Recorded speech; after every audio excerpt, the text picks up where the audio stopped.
la session en même temps. Parfait. Et je vais partager mon écran tout de suite. Attention. Et là, vous allez voir le YouTube. C'est pas ça que je vais vous présenter.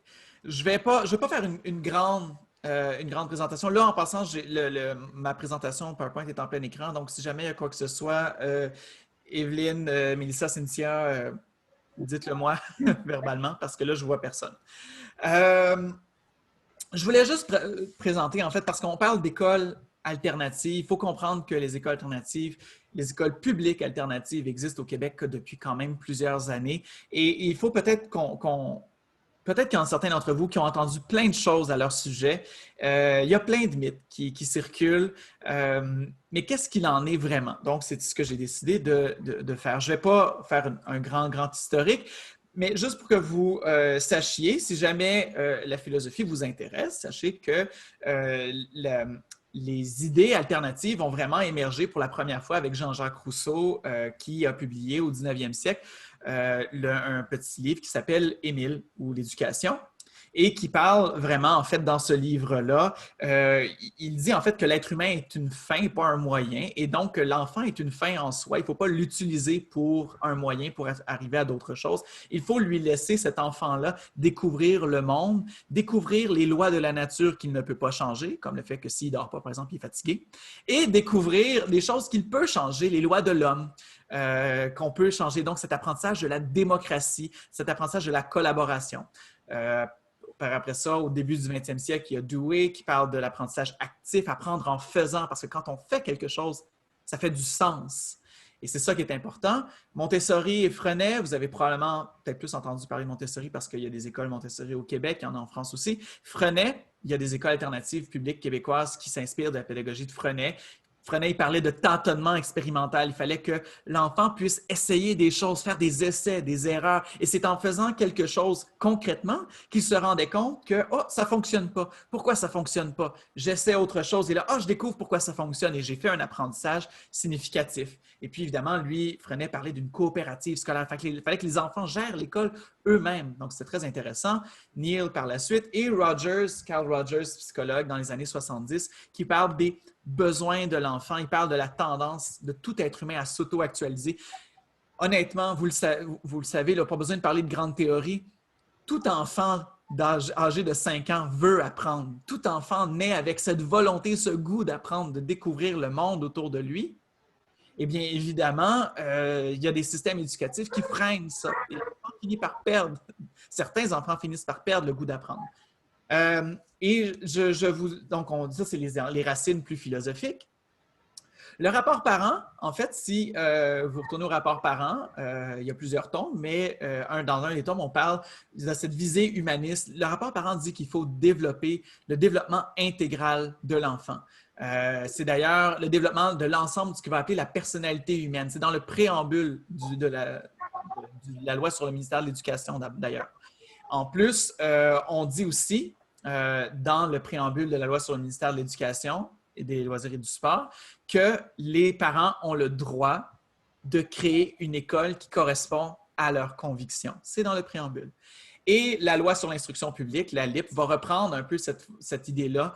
En fait, elle dit qu'il est de la responsabilité de l'enseignant de développer toutes les facettes de la personnalité de l'enfant et de lui donner le goût d'apprendre. Donc, les fondements de l'école alternative se retrouvent dans les lois qui ont fondé le système éducatif dans son ensemble. Mais l'école alternative, la première au Québec, c'est l'école alternative Jonathan, qui était une école recherche, c'est un projet de recherche en 1974 et qui a eu un certain succès, qui après ça a fait plusieurs petits dans les années 80, 90 et depuis les années 2010, il y a une recrudescence, il y a une expansion du nombre d'écoles alternatives publiques créées un peu partout au Québec et tellement qu'à la fin des années 90, quand il y a eu la commission sur les États généraux sur l'éducation, la commission a trouvé qu'il y avait certains principes des écoles alternatives qui étaient très intéressants, qu'on devrait essayer d'implanter ailleurs dans les écoles dites régulières. Et si on avait empêché les écoles alternatives d'exister dans les années 70, bien, on n'aurait jamais vu ces laboratoires-là en action et on n'aurait pas pu, après ça, se dire « Ah, c'est bon ça, on va le faire pour les autres écoles également. » Et on parle de quoi? La pédagogie par projet, l'évaluation qualitative, le décloisonnement des matières scolaires, la progression par cycle plutôt que par année. Même les compétences transversales, l'idée de dire que tu fasses une maquette, que tu fasses un texte ou que tu fasses une sortie scolaire, tu peux apprendre une même compétence qui serait, par exemple, une compétence reliée à l'histoire. Tu n'as pas besoin d'apprendre dans un livre par cœur quelque chose pour apprendre. C'est un peu ça. Aujourd'hui, il y a 48 écoles alternatives au Québec ou écoles avec volet alternatif. Donc, ça, une école avec volet alternatif, c'est une école régulière qui a un volet, donc une partie des élèves qui suivent un parcours alternatif à l'intérieur de l'école. Sur les 48 écoles, il y en a 44 primaires et 4 secondaires. Ces écoles-là sont réparties dans 13 centres de services scolaires, les anciennes commissions scolaires. Et bon, les écoles alternatives sont assez petites. Donc, pour l'instant, même si le nombre d'écoles a bien grandi, on est à entre 2 et 3 % de tous les élèves québécois qui fréquentent une école alternative.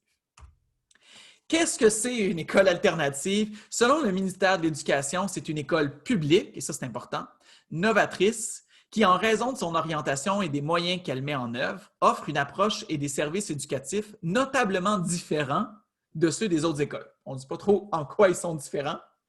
C'est la définition du REPAQ, du Réseau des écoles publiques alternatives du Québec, le REPAQ. Donc, vous pouvez aller voir d'ailleurs le site repac.org. Le REPAQ définit les écoles alternatives comme des écoles publiques qui ont pour mission d'offrir aux élèves un environnement adapté à leurs besoins et leurs intérêts, à l'intérieur desquels ils peuvent choisir leurs propres objectifs d'apprentissage. L'idée, c'est que l'enfant est capable d'établir des objectifs et de définir avec l'aide d'une enseignante ou d'un enseignant les moyens pour y arriver et d'évaluer s'il a réussi ou pas à atteindre cet objectif d'apprentissage. Concrètement, c'est quoi une école alternative? Une école alternative, c'est des valeurs, c'est des conditions, c'est une structure et c'est des pratiques. Des valeurs, il y en a plein, mais les valeurs de coopération sont extrêmement importantes. Les élèves apprennent en groupe. L'engagement, dont l'engagement des parents, mais l'engagement des élèves, l'engagement des enseignants envers le projet éducatif. Il y a une valeur importante qui est celle de l'autonomie. On ne peut pas apprendre à quelqu'un à être autonome si on ne lui donne pas à la base d'autonomie. Donc, c'est en laissant l'enfant être autonome qu'on va lui apprendre en fait à gérer cette autonomie-là et à devenir responsable, lui apprendre qu'il est responsable de ses choix, responsable des succès, des échecs, qu'il est responsable de son apprentissage. Évidemment, la liberté, extrêmement importante, on laisse l'enfant explorer en fonction de ses intérêts les différents champs d'études, etc. Les conditions, il y en a plein, mais évidemment, dans les écoles alternatives, il y a des groupes d'âge multiples, donc des groupes multiniveaux. Il faut une adhésion des acteurs, donc les parents, la direction, les enseignants, le personnel non enseignant, aux valeurs de l'école alternative, parce que sinon, ça ne fonctionne pas. Et il faut des parents qui s'impliquent activement.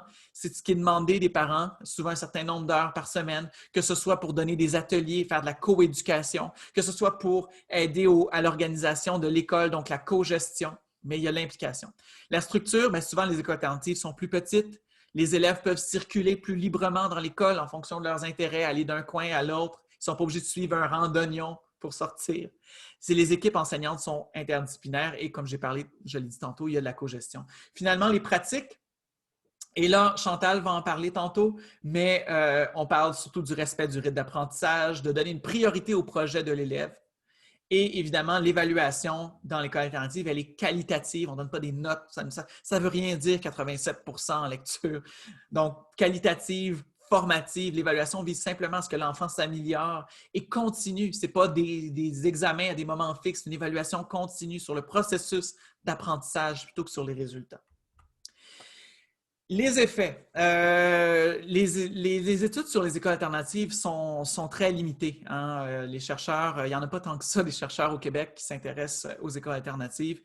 De manière générale, si vous vous posez la question, parce que je suis sûr que la question va venir un jour, est-ce que ces élèves-là sont prêts pour le secondaire régulier? Dans le cas où ce serait un secondaire régulier, oui, ils le sont. Ils sont préparés. Et ces élèves-là, en général, font preuve de plus de bienveillance, moins compétitifs et sont plus autonomes dans leurs apprentissages. Ils sont aussi mieux préparés à travailler en équipe, prennent davantage conscience de leur processus métacognitif. Ça veut dire qu'ils sont conscients de leur apprentissage. Ils savent, ah oui, moi, j'apprends mieux quand je fais quand je fais, mettons, je représente graphiquement une ligne du temps, par exemple. Plutôt que, ah non, moi, c'est plus des textes, j'aime lire. Donc, ils apprennent à prendre conscience de leur force, de leur faiblesse, de leur capacité d'apprendre. Les élèves qui fréquentent une école primaire alternative ont des résultats. Quand vous parlez, oui, mais les notes. Bon, mais c'est un peu difficile parce que ces écoles alternatives ne croient pas beaucoup aux notes. Donc, une vieille étude des années 80 montre que les résultats scolaires rendus au secondaire sont assez semblables. Donc, ils ne sont pas meilleurs, ne sont pas pires. Par contre, ils décrochent dans une moins grande proportion. L'école alternative lutte aussi contre le décrochage des parents parce que si vous êtes là, c'est que vous êtes des parents motivés, vous avez envie de vous impliquer dans l'éducation de vos enfants. Bien, en leur donnant cet espace-là aux parents, ils restent plus impliqués dans tout le processus éducatif jusqu'à la fin du secondaire. Les coûts d'opération des écoles alternatives sont similaires aux autres. Les écoles suivent les mêmes normes, hein, les conventions collectives, les normes comme des centres de services scolaires. Et finalement, les écoles alternatives ne contribuent pas au fameux écrémage scolaire parce qu'elles ne sont pas sélectives. Elles ne sélectionnent pas les élèves sur la base de leurs résultats scolaires ou sur la base des capacités payées des parents. Et donc, en ce sens, elles ne contribuent pas à l'écrémage. Voilà. Donc, ça, c'est ce qui termine. J'espère que je n'ai pas pris trop de temps. Je vais arrêter mon... Ah ben non, je n'arrêterai pas mon partage. Je vais aller... attendez. Oui, je vais arrêter. Ça va? Evelyne, ça va? C'est bon? C'est correct? Tout est beau. Alors, je vais repartager mon écran, mais là, dans ce cas-ci, je vais vous partager la vidéo que Chantal a préparée. Vous allez voir, le son, il est beaucoup plus faible que ce que vous entendez en ce moment. Donc, et veuillez pardonner si jamais ça lag un peu. N'oubliez pas que c'est une vidéo YouTube qu'on diffuse à travers Zoom pour se rendre sur Facebook. On fait ce qu'on peut. Donc, montez votre son. Ça va probablement aider. Et moi, je vais partager mon écran et je vais optimiser le partage. Attention, donc c'est pas ça que je vais montrer. Ça ici, 1, 2, 3, plein écran et c'est parti. Bonjour, Chantal Leclerc, je suis parent fondateur de l'École publique alternative de Granby. Je suis maman de 4 enfants, dont 2 en bas âge. Je suis une enseignante au primaire. Mes études ont été faites en musique pour l'enseigner au primaire et au secondaire, mais ça ne s'est pas résumé qu'à ça. J'ai aussi enseigné l'anglais langue seconde quand je faisais aussi la musique. J'ai enseigné l'art dramatique ici à Granby, dans une école primaire. J'ai aussi, à la majeure partie de mon temps professionnel, en tant que titulaire. Ça veut dire que j'avais moi-même mon groupe classe et j'ai fait tous les niveaux, de la première à la 6e année. Et à l'intérieur de ce temps-là, de ces années-là, j'ai fait 2 ans de classe cycle 3e, 4e année. Et j'ai aussi fait classique 5e, 6e année. Je vous parle du côté là, des principes d'apprentissage de l'école alternative.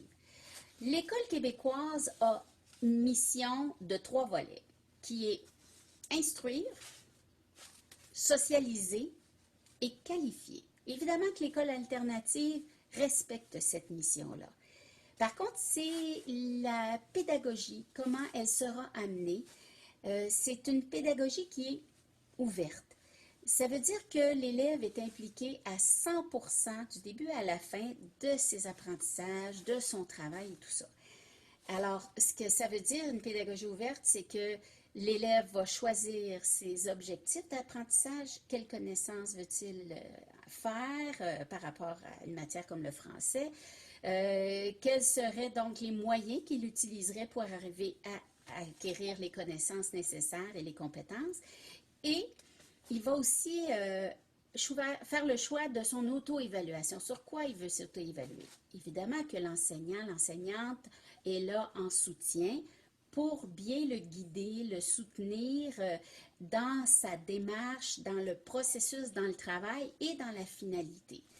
Et il y a quand même des aspects pour une pédagogie ouverte qui implique l'élève, c'est d'avoir une bonne relation, une relation harmonieuse entre l'élève et l'adulte, que ce soit l'enseignant ou le parent. Il y a aussi l'aspect de confiance en soi. Tout au long de ses apprentissages, tout au long de son travail, l'élève va garder sa confiance en soi et ce qui arrive, c'est qu'il il accumule une motivation. Plus il est motivé, plus il a confiance en lui. Plus il a confiance en lui, plus il est motivé. Alors, c'est un beau cercle bénéfique. On va aussi travailler l'exploration, la curiosité bénéfique qui va lui rapporter. Il y aura toujours le plaisir qui sera à l'intérieur de ses apprentissages.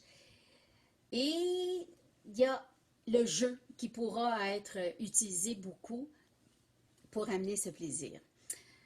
L'élève va manipuler, donc il va être dans le toucher, dans la vraie vie, il va expérimenter et surtout, il va s'auto-évaluer. Donc, ça va développer ça, sa pensée critique. Tout ça va se faire dans une communauté d'apprentissage, communauté qui implique les élèves, les enseignants, la direction, tout le personnel de l'école. Ça implique aussi les parents, évidemment. Donc, ça amène l'élève à avoir sa réussite personnelle, réussite scolaire, qui va l'amener à être un citoyen de demain. Je peux vous parler aussi des interventions qui peuvent être faites, parce qu'évidemment, il va peut-être avoir des petites embûches, mais les interventions des membres de la communauté vont être faites dans le respect, vont être faites aussi de façon constructive, ce qu'on peut appeler la psychologie positive. Allez faire une recherche sur Internet et voyez pour Martin Seligman, qui est l'instigateur de la psychologie positive, c'est fantastique. Alors, ça sera pas les interventions ne seront pas punitives, mais plutôt dans l'apprentissage, encore une fois. Il va y avoir intervention, discussion, dialogue. On va regarder qu'est-ce qui a dérangé dans le comportement de l'élève. On ne s'attaque pas à l'élève, là, jamais. C'est dans sa façon de faire qui pourrait être améliorée. Alors, l'élève va être autocritique là-dedans, à dire « ouais, j'aurais pu faire autrement ». Et il va y avoir un geste de réparation. Donc, c'est très constructif, cette façon d'intervenir. Maintenant, je vais vous parler des activités pédagogiques qui sont exploitées dans une école alternative. Bon, on s'entend qu'on a parlé de pédagogie ouverte. Donc, quand l'élève choisit lui-même ses moyens, ses objectifs d'apprentissage, ses moyens pour y arriver et ses méthodes d'évaluation, ça veut dire qu'il connaît ce qu'il a à apprendre. Donc, c'est très ouvert. Et il va lui-même là, faire les choix du sujet. Il va pouvoir aussi choisir de quelle façon il veut le faire. Est-ce que c'est par projet? Un projet, ben, c'est dans le fond, ça peut être un projet de recherche, un projet d'écriture, un projet de raisonnement mathématique, un projet scientifique. Alors, c'est ce qui est très préconisé à l'école alternative. Ça peut être un projet personnel, ça veut dire qu'il peut le faire seul, évidemment. Il peut le faire aussi en équipe. Et tout ça, c'est accompagné, guidé, soutenu par l'enseignant, l'enseignante, par les parents ou tout autre membre de l'équipe école ou même des membres de la communauté extérieure. Je pense entre autres à Granby, il y a l'atelier 19 qui prépare là, avec les jeunes des belles mosaïques justement un peu partout et dans Granby, puis eux pourraient venir faire des projets avec l'élève. Si c'est ça l'élève, on peut suggérer en tant qu'enseignant, ben, tu peux utiliser l'atelier 19 ou l'élève y pense par lui-même. Il peut y avoir aussi des projets collectifs. Donc, une classe entière décide de faire tel projet. Alors, c'est sur une plus longue période. Ça peut durer un mois au travers d'autres activités pédagogiques. Ça peut être aussi pour l'école entière. Je pense, disons, à une présentation d'une pièce de théâtre avec des marionnettes géantes. Bien là, les membres, les travailleurs qui sont à la Dame de Cœur, le théâtre de Dame de Cœur pourrait très bien venir travailler dans l'école. Et ça, avec une subvention du gouvernement parce que ça fait partie de la culture à l'école. Ça pourrait être aussi un projet qui part d'un thème et l'élève choisit le sujet, puis ça peut être en équipe et tout ça. Je vais rapidement. Je vous dis aussi que ça peut être des ateliers. Donc, atelier de mathématiques ici, atelier de français. Ici, on fait un atelier d'art plastique ou de musique. Donc, ça peut être différents îlots dans la classe. Il peut y avoir aussi des ateliers d'aide. Donc, pendant que les élèves sont occupés dans différents îlots, dans différents ateliers de la classe, l'enseignante peut faire un peu de récupération avec certains élèves ciblés pour renforcer des apprentissages. Là, je reviens à l'auto-évaluation. Ça, là, c'est fantastique parce que l'élève apprend à avoir une pensée critique et est capable, par lui-même, sans se dénigrer, de trouver ce qui peut être amélioré. Tout ça, c'est un cheminement qui aide beaucoup la confiance en soi, la motivation. Il peut y avoir des classes promenades. Ça veut dire qu'on sort de l'école, on va faire un tour en ville, on va faire un tour dans la nature et il y a un projet, des questions qui tournent autour de ça. Ça peut être un cours aussi collectif, on peut appeler peut-être un peu magistral, où l'enseignant donne des connaissances et l'enfant va les pratiquer. Il va choisir de les insérer dans son projet. L'évaluation ne se fait pas que par l'auto-évaluation, ça peut être aussi l'évaluation, ça va être aussi l'évaluation tripartite, ça veut dire l'enseignant, l'élève qui s'auto-évalue, mais aussi le parent, parce qu'il y a des évaluations qui se font à l'école, mais il y a aussi des évaluations qui peuvent se faire à la maison. J'y vais vite. Il y a aussi une méthode, une activité pédagogique qui s'appelle l'entretien. Donc, l'enseignante rencontre l'élève seul à seul, et puis là, on peut faire de la lecture à voix haute et tout ça. Donc, c'est une façon d'évaluer. Il y a aussi... je voulais vous parler par rapport à... Oh, je perds toujours une page.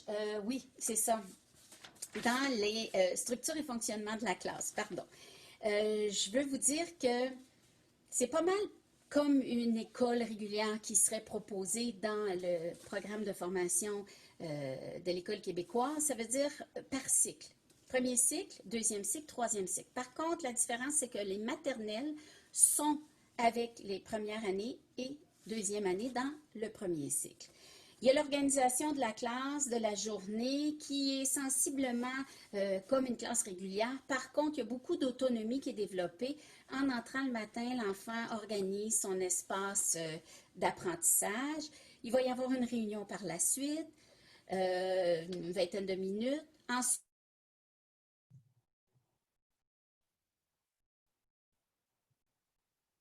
45 minutes. C'est par période.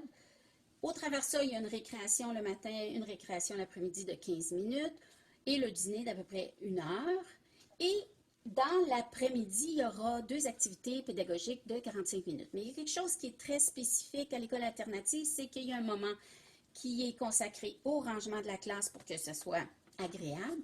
Et il y a aussi une dernière réunion pour faire un retour de la journée. Ça peut être sous toute forme conseil de coopération, ça peut être dialogue philosophique ou ça peut tout simplement être échange comme ça de commentaires. Il y a aussi le portfolio. L'élève peut choisir, un portfolio c'est comme un carnet, un cartable, un classeur dans lequel l'élève va choisir les travaux qu'il garde. Ça peut être un projet, une évaluation. C'est classé selon ce que l'élève choisit de faire. Il garde ce projet qui a été moins bien pour lui, mais ça peut être une référence à s'améliorer. Donc, portfolio, c'est fantastique. Il y a aussi les périodes de tutorat. On pourrait appeler ça de l'entraide entre élèves. Un élève qui a une difficulté sur telle matière, ben, sachant que l'autre élève, lui, il a l'air à bien fonctionner, il peut lui demander « Ça te tente de me faire un peu de tutorat parce que ça, c'est une notion que j'aime moins bien. » Évidemment que l'élève est encouragé à faire ça, puis il y a des moments d'apprentissage de comment faire. Alors, je peux vous dire qu'à l'école alternative, les forces de l'élève, ses intérêts, ses besoins, les défis, donc ce qui est à améliorer, est tenu en compte pour chacun des élèves parce que c'est vraiment de l'apprentissage par différenciation, pardon, et chaque élève est unique et il a sa place, justement, dans une école alternative. J'espère que ça a bien résumé. Alors, merci d'avoir été là et je vous souhaite une très belle soirée et à la prochaine. Au revoir.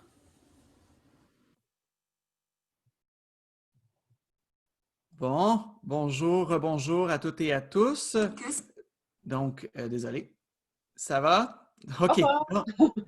Bon, merveilleux.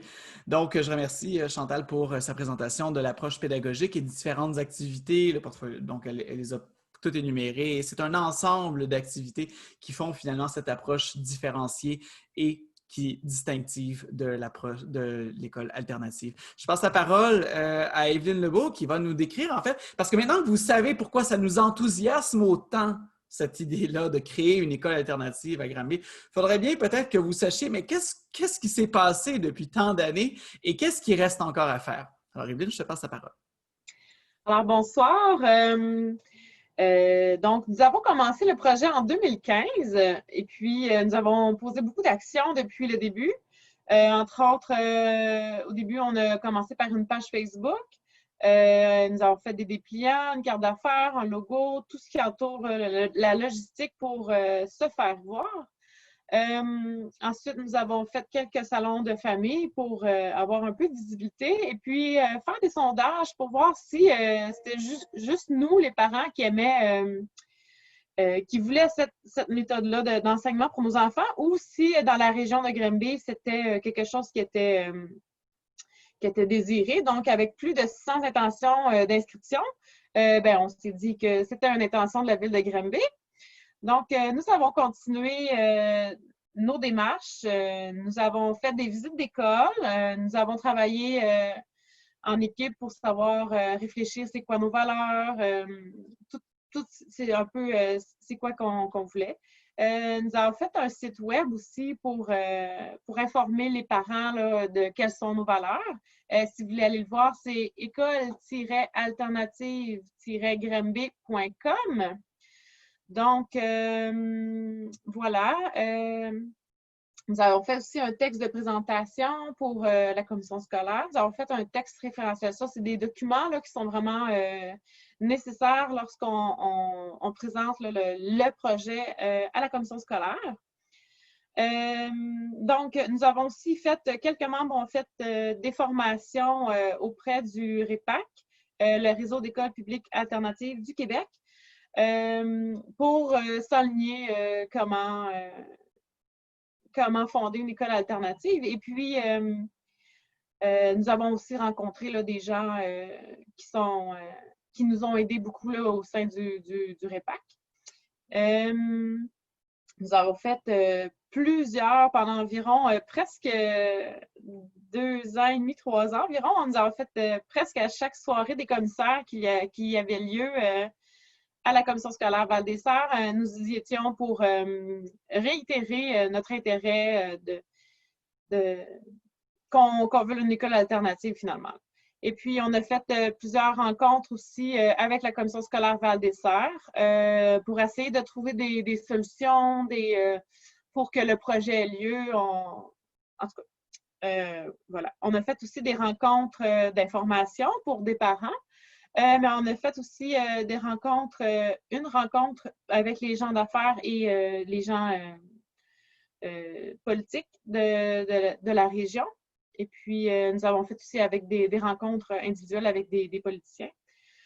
Maintenant, il y a une restructuration. C'est pour ça qu'on n'était pas trop actifs sur notre page, mais là, on va l'être plus. Il y a une grande restructuration des services scolaires. Maintenant, on appelle plus ça des commissions scolaires, on appelle ça des centres de services scolaires. Donc, maintenant, c'est le C2SVDC, donc le Centre de services scolaires Val-des-Sœurs. Donc, dû à cette restructuration-là, on s'est beaucoup informé à savoir ce qu'on devait faire. Et puis, voilà, le 12 août, on a renvoyé les documents qui ont été modifiés avec le temps parce que on a eu Olivier qui est venu nous aider à tout retravailler ça. Donc, pour relancer le projet avec les nouveaux centres de services scolaires, pour toujours réitérer qu'on est toujours là et on est toujours motivé parce que c'est une école que la région veut. Alors, on a une rencontre prévue avec la direction générale le 8 octobre. Donc, d'ici là, on aimerait que vous signiez la pétition que nous avons mise sur… Oui, je vais partager l'écran en même temps. OK. Je vais juste leur montrer. Oui, Ça te va, je vais juste montrer la pétition. Donc, c'est sur change.org. Je vais mettre le lien dans les commentaires de la vidéo en ce moment. Et voilà. Et donc, vous pouvez, on est rendu à 302 signatures et il faut se rendre à 500 avant de rencontrer le directeur général adjoint du centre de services scolaires. Exactement. Parce que là, on aimerait se rendre à 500 parce que ça donne du poids à nos arguments. Ça démontre vraiment que les gens de Granby se mobilisent là, pour avoir une école alternative, que c'est vraiment quelque chose qui les intéresse. Et puis, avec les articles qu'il y a eu dans le journal dernièrement, que l'école voulait le centre des services scolaires, je me le suis écrit parce que j'ai de la misère, le centre des services scolaires de Val-des-Serres, ils veulent construire si je ne me trompe pas, c'est 2 nouvelles écoles dans la région de Granby. Donc, on aimerait beaucoup que ce soit l'école alternative ou qu'il y ait une modification ou peu importe. On veut être inclus finalement cette fois-ci. Depuis 5 ans que les gens de Granby travaillent et veulent cette école. Donc, on la mérite, tout le monde, la communauté. Voilà. Merci beaucoup, Evelyne. Puis je félicite au passage, comme Evelyne a dit, je suis un nouveau venu dans ce groupe. Je ne l'ai pas dit au départ, mais je suis là depuis janvier seulement, alors que le comité existe depuis 2015. Ça fait 5 ans. Un travail acharné qui a été mené. La réponse était toujours du fait qu'il n'y avait pas d'espace. Eh bien là, c'est différent. Au moins 2 nouvelles écoles primaires vont être créées à Granby. Et donc, c'est le temps de dire, bien, il y en a une de celles-là qui définitivement devrait être, si on suit la volonté des parents de la région, qui devrait être une école alternative afin de diversifier l'offre éducative dans la région et de permettre à chaque enfant de pouvoir réaliser l'ensemble de son potentiel. Donc, c'est ce qui mettrait fin à la partie plus de présentation. Et il y en a peut-être parmi vous qui avaient des questions. Il y a peut-être des gens qui aimeraient commenter. Donc, on a demandé à nos amis Cynthia et Mélissa de regarder ce qui se passait. Je pense que pour l'instant, ça a l'air assez calme, mais peut-être vous avez vu des choses qu'on n'a pas vues.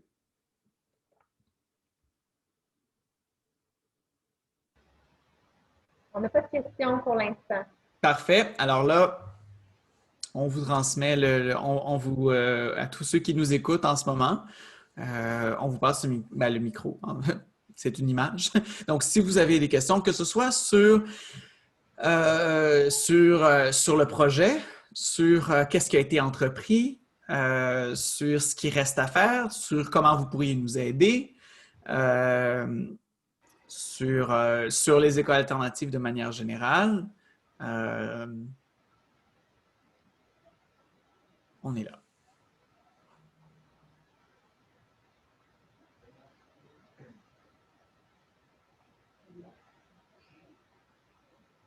Donc là, c'est sûr que vous voyez en même temps ce que je vois. Je suis allé voir en même temps. Je n'aurais pas dû. Je suis allé voir le Facebook. OK.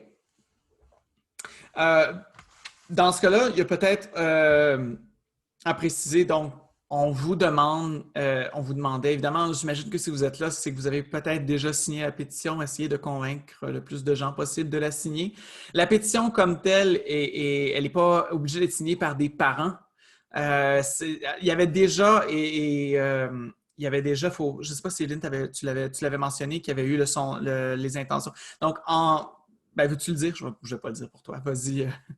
Euh, excuse-moi. Le sondage, en fait, Une question. il y avait eu en 2016, dans le fond, il y avait eu une enquête auprès des parents. Il y avait eu 600 intentions d'inscription. C'est ça que tu nous disais, Evelyne. Donc ça, on a déjà cette base-là. La pétition, elle est pour montrer que la communauté, c'est pas juste des parents, n'importe qui de la communauté qui souhaite et qui veut signer, qui nous appuie, peut signer cette pétition. Donc ça, c'est une des premières choses, évidemment, à faire. Comme Evelyne l'a dit, on va rencontrer le directeur général adjoint du Centre de services scolaires Val-des-Serres, M. Morissette. Et en fonction de la rencontre, évidemment, on pourra voir quelles sont les étapes suivantes. Est-ce qu'il faudra parler à la municipalité ou à d'autres acteurs, ou etc. Il y a une question, comment sont sélectionnées les familles? Il y a différentes façons de répondre à ça. Est-ce que vous voulez que je réponde? Veux-tu y aller? Okay. C'est comme tu veux. Souvent, premièrement, c'est important de savoir que c'est une école publique. Donc, la commission scolaire a quand même son mot à dire. Par contre, la façon traditionnelle des écoles alternatives là, au Québec, la façon qui fonctionne, c'est en fonction des valeurs des parents. Si ça coordonne avec les valeurs de l'école, si les parents veulent s'impliquer. Et puis, donc, il y a une sélection des parents. C'est pas du tout en fonction de l'élève, c'est pas en fonction de ses notes, c'est vraiment juste en fonction de l'implication que le parent a et s'il a les mêmes valeurs, finalement, de l'école. Comme je vous disais tantôt, il l'a sur le site web, là, donc pour savoir si vos valeurs rejoignent ceux de l'école. Donc, quel secteur, Mélodie, on se connaît bien. Je ne sais pas, par contre, si la commission scolaire vont obliger que ce soit des gens de Granby, du secteur, parce que je sais que tu n'es pas dans la ville, Mélodie. Donc, je ne sais pas, on ne sait pas exactement quand ça va être quoi les obligations de la commission scolaire, là. Mais c'est sûr que s'il n'y a pas assez de gens, ce qui serait assez surprenant là, dans la ville de Granby, mais voilà, ça va être la commission scolaire qui va pouvoir décider ça. Laurie, tu as une question aussi. Si le projet se concrétise, ce serait une école de combien d'enfants et comment les enfants seraient sélectionnés si la demande est nombreuse? Ah, bon, j'ai répondu un petit peu à la question. Est-ce que tu trouvais que j'avais assez répondu, Olivier? Oui, ben en fait, deux choses. En fait, une école de combien d'enfants, ça varie tout le temps. Hein, puis ça va dépendre de ce que le centre de service accepterait de donner. Est-ce que, par exemple, parce qu'il y a plusieurs cas de figure, ça peut être une école complète. Ça peut être une école complète, mais dans une bâtisse partagée avec une autre école, donc deux directions, mais c'est deux écoles séparées, mais ils partagent le bâtiment. Il est arrivé qu'il y a des écoles alternatives qui sont dans la même bâtisse qu'un centre de formation professionnelle ou de formation générale des adultes ou d'une autre école. Ça peut être une possibilité. Et donc, évidemment, ça change tout le temps, mais en général, bon, c'est toujours le minimum, c'est à peu près 60, puis ça peut monter à 120 ou dépendant, évidemment. J'avais juste précisé si la demande est plus nombreuse, parce que dans le fond, c'est ce que Evelyne a dit, c'est tout à fait ça. Hein, c'est l'importance que la famille croit aux valeurs et s'engage.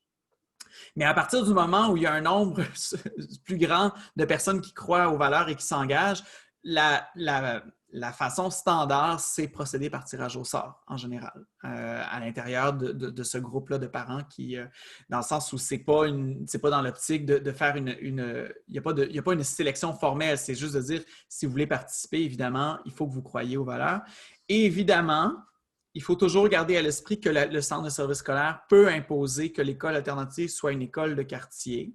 Et donc, il y a différents niveaux d'inscription, avec toujours une priorité, généralement pour les plus proches. Mais ça dépend toujours des négociations avec le centre de service scolaire. Donc, on a aussi Suzy, à quel endroit vous avez l'intention de faire cette école? Ça, encore là, c'est la commission scolaire qui décide. Avec les articles dans le journal, on a vu où sont les terrains qui ont été achetés par la ville et légués à la commission scolaire. Donc, vous pouvez toujours aller voir dans le journal pour savoir où sont ces terrains. Je ne sais pas si j'ai le droit de le mentionner dans la vidéo publiquement. Donc, mais c'est public dans le journal. Je ne sais pas, est-ce qu'on le disait, Olivier? Ou... Ben, je veux dire, il y a eu des annonces qui ont été faites de nouvelles écoles, dont il y en a juste une des deux annonces où on avait comme l'idée du lieu, je pense, hein, qui était celui des Pères Trinitaires, c'est ça? Oui, à côté, le terrain à côté, c'est ça. Le terrain à Donc, côté. coin Robitaille et Pierre-Laporte. Et puis, il me semble qu'il y a un terrain aussi qui a été acheté, là, si je ne me trompe pas, dans le coin du Mont-Sacré-Cœur, dans le journal qu'on avait vu. Donc, C'est ça. Après, c'est pas, évidemment, c'est pas nous c'est ça. qui Donc, décidons ça, mais c'est évidemment, il y aura tout un enjeu. Ça va dépendre d'où seront les nouvelles écoles, puisqu'elles sont. Ou est-ce que le fait qu'il y ait des nouvelles écoles, ça déplace une partie de la population puis ça libère une autre école pour l'école alternative? C'est aussi un cas de figure ça peut possible. être possible aussi qu'on ait une plus petite école pour libérer plus de place dans la grosse école. On est ouvert à tout tant que ce qu'on veut, c'est une école alternative. Donc, ensuite, Pamela, pouvez-vous expliquer ce qu'est une école alternative exactement? Quelle est la méthode pédagogique, le type d'élèves ciblés? OK. Bon, en fait, c'est ça. Donc, il y a eu au début de la vidéo, j'ai fait une courte présentation. Je pense qu'il serait possible d'y retourner, mais je vais peut-être juste faire une chose rapide dans le fond. Je vais repartager mon écran. Je vais aller rapidement. Donc, je vais aller assez vite. Je vais prendre 2-3 minutes juste pour rappeler. Donc, selon le réseau des écoles publiques alternatives, je vais prendre cette définition-là. Une école alternative, c'est une école publique qui a pour mission d'offrir aux élèves un environnement adapté à ses besoins et à ses intérêts, à l'intérieur desquels il peut choisir ses propres objectifs d'apprentissage. En gros, c'est ça. Mais qu'est-ce que c'est concrètement? Bien évidemment, on a parlé, c'est ça. C'est des valeurs, c'est des conditions, c'est une structure, c'est des pratiques. Donc, c'est des valeurs de coopération et d'engagement, l'autonomie de l'élève, la liberté de l'élève qui peut choisir plus librement ses activités d'apprentissage. C'est évidemment des groupes d'âge multiples. C'est une adhésion des acteurs à ces valeurs-là de participation. Des parents qui s'impliquent à la fois dans la gestion et dans les activités éducatives, donc la coéducation et de la cogestion. Et évidemment, c'est des pratiques, donc respect du rythme d'apprentissage. Il n'y a pas le même examen pour tout le monde en même temps. Priorité du projet personnel. L'enfant, en fonction de ses intérêts, développe un projet et à travers ce projet fera des apprentissages qui seront significatifs pour lui parce qu'il voit pourquoi. Ce que l'école alternative veut éviter, ce serait qu'un enfant demande « Oui, mais pourquoi il faut que j'apprenne ça? » C'est absurde cette idée. Et cette question-là devrait tous nous poser une grande question. Alors non, il faut que l'enfant initie le processus d'apprentissage en fonction de ses intérêts. Il garde sa motivation intrinsèque intacte et il veut réaliser un projet qui fait du sens pour lui. Évidemment, l'évaluation, c'est toujours des évaluations qui sont en continu. Ce n'est pas un moment précis où on évalue des résultats. On évalue en continu un processus d'apprentissage et c'est qualitatif, donc ce n'est pas des notes, et c'est formatif, donc c'est pour que l'enfant s'améliore. L'évaluation n'a jamais pour objectif de dire que telle personne est meilleure que telle autre. Donc, j'ai parlé de cette présentation-là que je viens de vous montrer. Elle était plus longue au début. Vous pourrez y retourner. On va la mettre sur YouTube aussi et la remettre sur Facebook ensuite. Donc, il y aura tout ça. Voilà. Puis, il y a la vidéo. Je vais remettre aussi le lien vers la vidéo de Chantal Leclerc qui a décrit les différents procédés pédagogiques. Parce qu'il faut comprendre qu'une école alternative, c'est une école publique qui respecte les objectifs du programme. Elle utilise des méthodes qui sont différentes. Et ça inclut le projet personnel, le portfolio, des rencontres, du mentorat par les pairs, etc., etc. Chantal en a fait une très belle énumération tantôt, donc je ne reviendrai pas là-dessus. Donc voilà pour Pamela. J'espère que ça répond un petit peu, du moins, à votre question. Donc, la question de Véronique, est-ce qu'il y aura de tous les niveaux dès l'ouverture?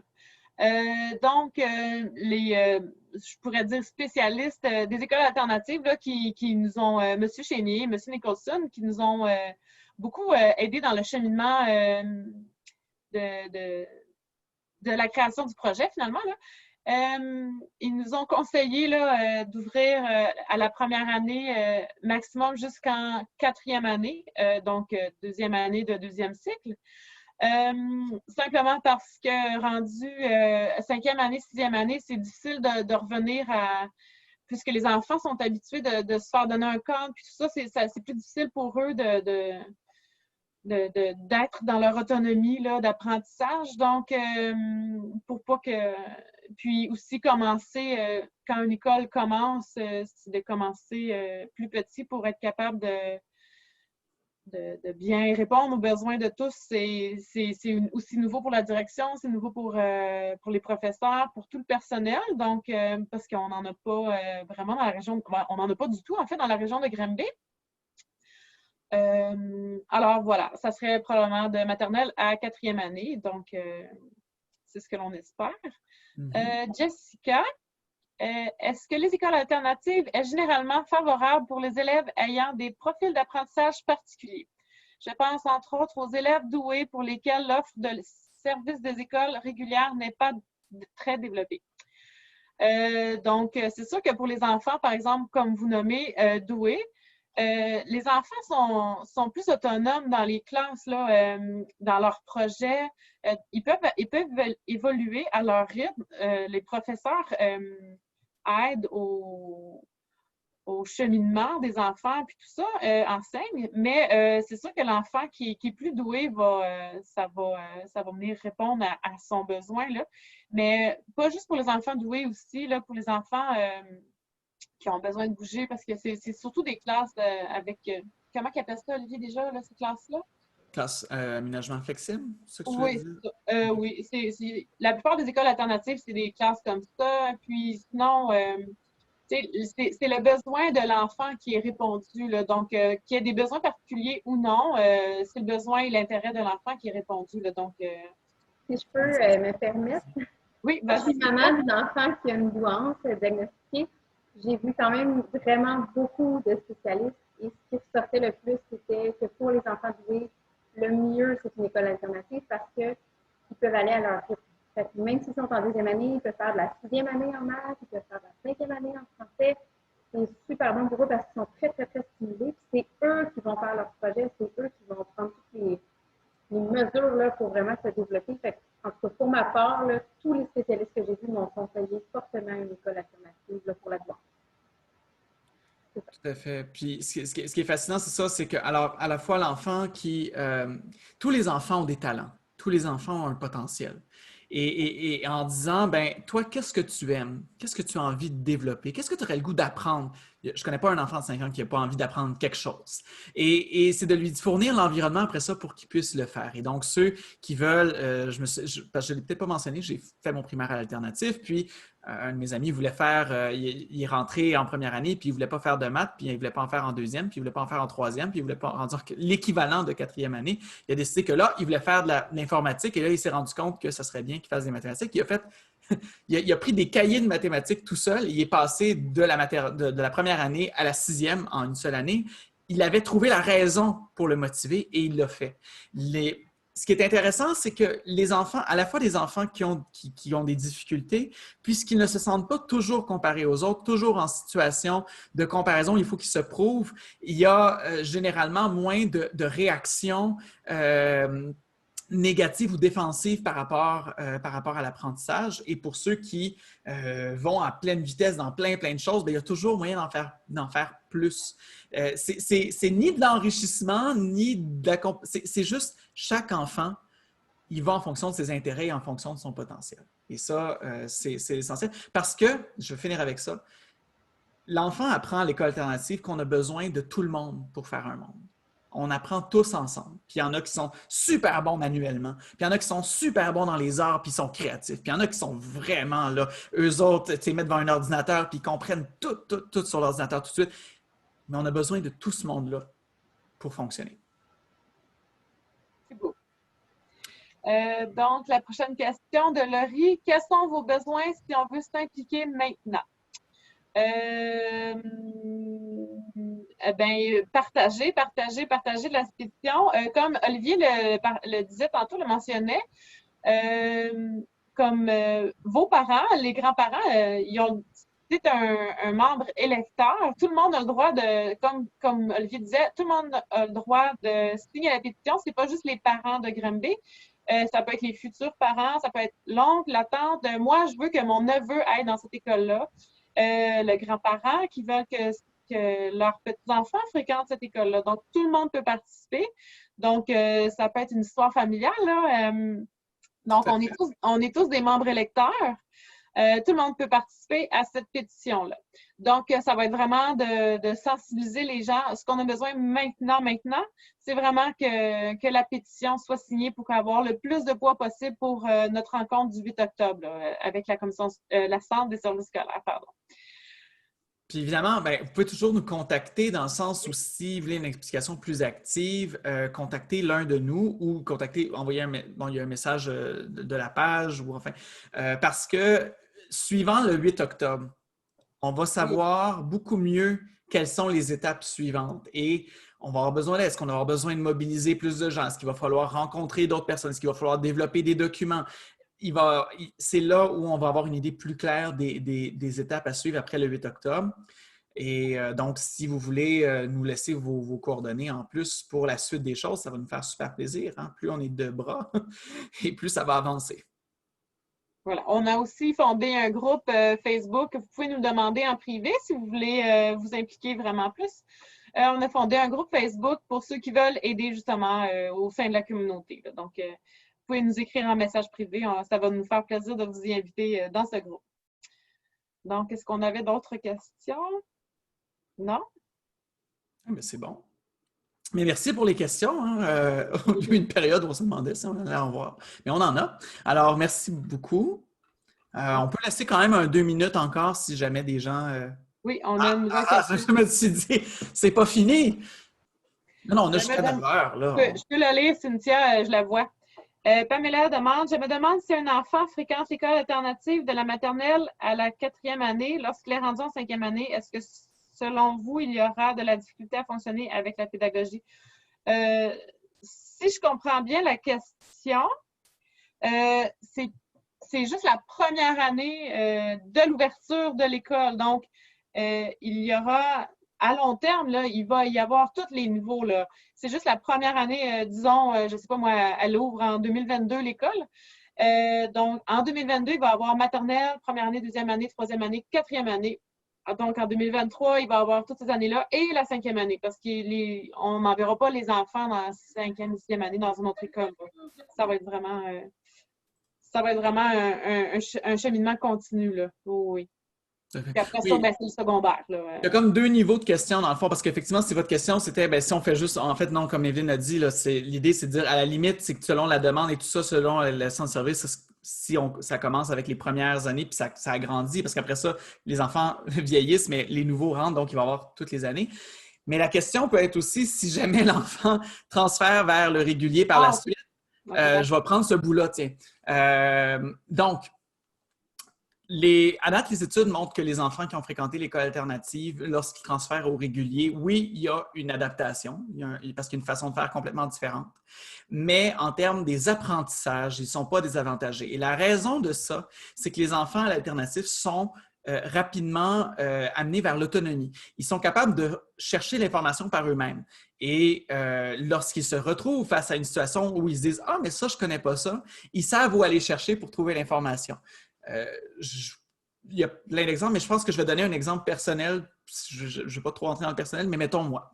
Je suis rentré au secondaire régulier. J'ai fait tout mon primaire à alternative. J'arrive la première année et j'avais fait par moi-même, j'avais fait un peu de français, j'avais fait du français, j'avais fait de langue, j'avais fait des mathématiques, j'avais fait plein de choses. J'avais fait de l'histoire aussi par moi-même.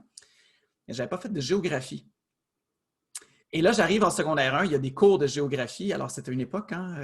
Je sais que maintenant, c'est univers social, là, mais c'est à l'époque où on avait encore les cours d'histoire, puis les cours de géo, puis les cours Et je n'ai jamais fait ça. Et la première chose que j'ai fait, c'est que je suis allé dans la bibliothèque et j'ai sorti un manuel, puis je me suis mis à lire.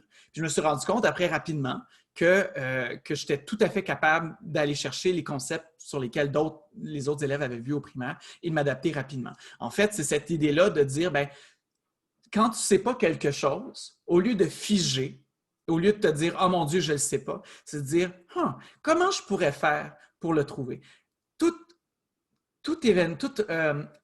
situation où je ne connais pas quelque chose est un défi et c'est parce que le défi est aussi central dans les écoles alternatives parce que l'enfant se lance lui-même des défis que finalement, il n'y a rien d'épeurant quand on passe au régulier.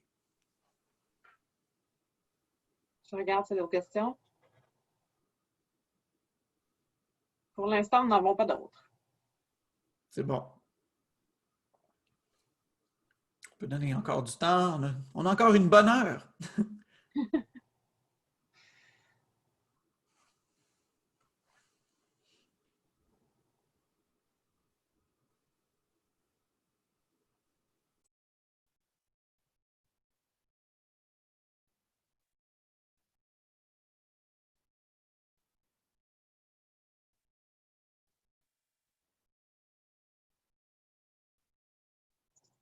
Je suis allé voir de mon côté. Donc, je ne vois pas de message. Non, toujours pas. Toujours pas. Bon, on va laisser encore 2 minutes. Dans le fond, ça va nous amener jusqu'à 8 heures. On aura fait 1 heure, ce qui est tout à fait raisonnable. Tout à fait. Il n'y a plus de questions. Merci, Cynthia. Et dans le fond, si on avait été dans ça aurait été amusant dans un lieu public, là, prendre un verre, discuter par la suite pour se connaître entre nous. Espérons qu'on pourra le faire une prochaine fois parce qu'il y aura certainement d'autres assemblées.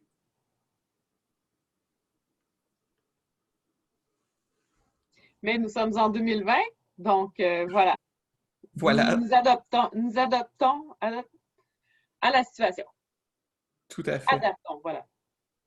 Bon, et les gens nous remercient. Ben, on vous remercie aussi. Ça a été une très belle expérience. Alors voilà, on approche de 20 heures. Alors, merci à vous toutes, à vous tous qui êtes venus ce soir nous écouter. Merci à ceux qui vont nous écouter en rediffusion. Merci Evelyne, merci Cynthia, merci Mélissa, merci Chantal aussi. À bientôt! Merci! Merci tout le monde! Merci! Bye!